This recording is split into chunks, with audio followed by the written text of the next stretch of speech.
আসসালামু আলাইকুম সম্মানিত দর্শক দেশে এবং দেশের বাইরে যে যেখান থেকে আমার এই ভিডিওটি দেখছেন সবাইকে স্বাগত জানাচ্ছি।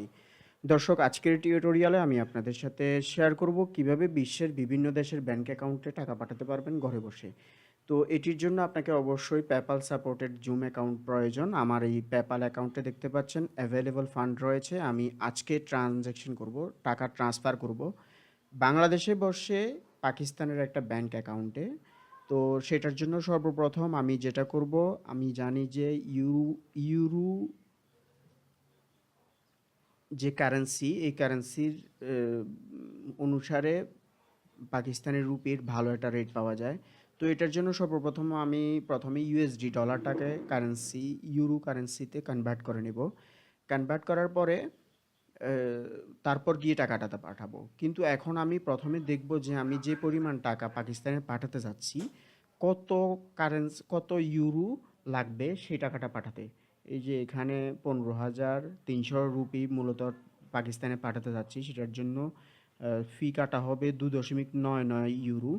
আর হচ্ছে যে মূল কাটা হবে হচ্ছে 50.86 ইউরো। টোটাল কত ইউরো লাগে সেটা আমরা একটু হিসাব করে দেখি। তারপরে গিয়ে 53.85। তাহলে প্রথমে আমরা ডলারটাকে ইউরোতে কনভার্ট করব। ডলারটাকে ইউরোতে কনভার্ট করার জন্য আমার এখানে মাল্টি কারেন্সি রয়েছে, ইউএসডি এবং ইউরো দুইটাই রয়েছে। আমি কনভার্ট কারেন্সির মধ্যে ক্লিক করলাম, দেন ইউরোর মধ্যে ক্লিক করব। এখানে আপনি যে কারেন্সিতে কনভার্ট করতে চান সেই কারেন্সি কনভার্ট করতে পারবেন। আমি এখন ইউরোতে কনভার্ট করব, তারপর নেক্সটে গেলাম। এখন ইউরোতে কনভার্ট করার জন্য আমার লাগবে হচ্ছে 53.85। তো এটার জন্য 62 দিয়ে 60 দিয়ে দেখি, তাহলে একটা অনুমান হবে। এরপরে 62 দিয়ে দেখব, তাও হচ্ছে না। ওই যে নিচে দেখুন কনভার্ট টু অ্যাপ্রক্সিমেটলি 53.50। এবার একটু চেঞ্জ হচ্ছে। তো এভাবে করে আমি এক্সাক্ট ইউরোটাই তৈরি করব, না হয় আবার অব্যবহৃত ইউরো দিয়ে আমি কি করব। পরে আবার অবশ্য সেটাকে ইউএসডিতে কনভার্ট করা যাবে, কিন্তু সেক্ষেত্রে একটু ঝামেলা। এই জন্য আমি চাচ্ছি যে মূলত এক্সাক্ট ইউরোটা নিতে। তো এক্সাক্ট ইউরো নিয়ে নিলাম, 53.85 হয়ে গেছে। এবার পালা হচ্ছে যে আমি টাকাটা পাঠাবো। পাঠানোর জন্য আমি যেখানে ছিলাম ওখানে চলে গেলাম, জুমের।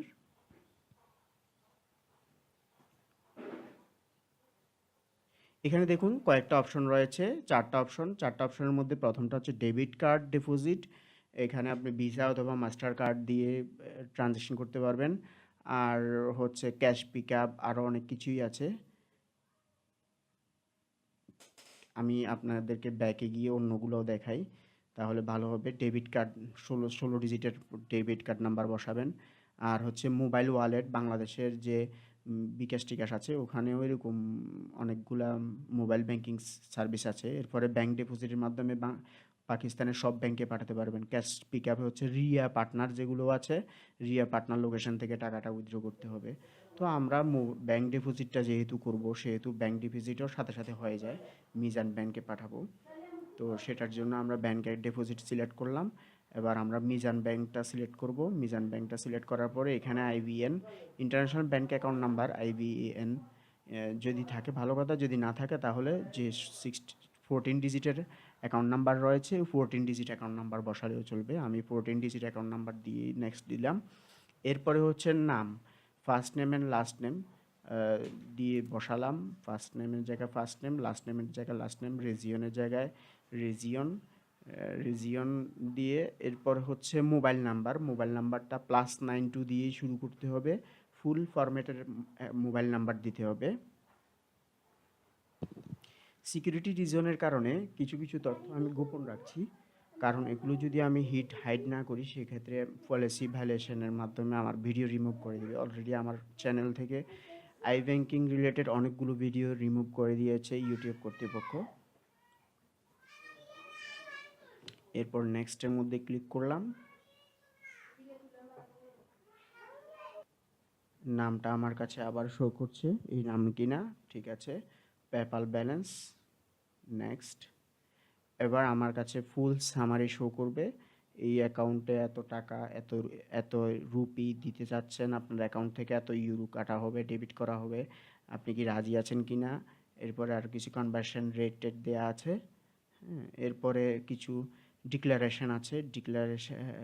ডিক্লারেশনটা হচ্ছে যে আপনি টাকাটা দেওয়ার পরে যদি কোনো কারণে জমা না হয়, সেক্ষেত্রে 30 মিনিটের ভিতরে আবার রিটার্ন করে আসবে। আপনি যাকে দিচ্ছেন তাকে আপনি চিনেন কি না? যদি না চিনেন তাহলে টাকা অবশ্যই দিবেন না। দিলে এই টাকা ফেরত আনা যাবে না। এই সেই অনেক কথাই এখানে দেয়া আছে। এগুলো আপনারা ভালোভাবে পড়ে তারপর নেক্সট বাটনে ক্লিক করবেন। তো আমি নেক্সট বাটনে ক্লিক করলাম। এখানে পরবর্তীতে আসবে হচ্ছে যে ট্রানজ্যাকশন এবং এটার মোবাইল নাম্বারে যদি আপনি আপডেট নিতে চান বিনামূল্যে, সেটা আপনি নিতে পারবেন। তো আমি নিতে চাচ্ছি না। আমি এখন ট্র্যাক দিস ট্রানজ্যাকশনের মধ্যে ক্লিক করব। ক্লিক করার পরে দেখুন ট্রানজ্যাকশন স্টার্ট হয়েছে। এখানে রিসিপ্ট মানে মেমো এসেছে। এখন আমি যেটা করব, এটাকে আমি একটা স্ক্রিনশট নিয়ে নেব, যার জন্য টাকাটা পাঠাচ্ছি তাকে স্ক্রিনশটটা দেওয়ার জন্য। তো আমি এটা স্ক্রিনশটটা নিয়ে সেভ করব।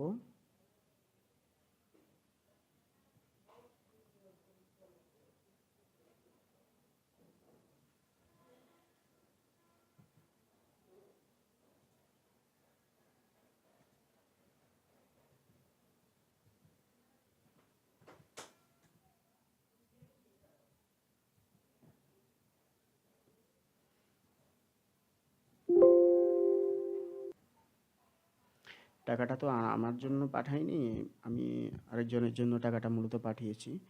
সেভ করা হয়ে গেল। আমি আবার রিফ্রেশ দিয়ে দেখলাম যে টাকাটা চলে গেল। ওয়াও! আমি খোঁজ নিয়ে দেখেছি অ্যাকাউন্টে টাকাটা সাথে সাথে জমা হয়েছে।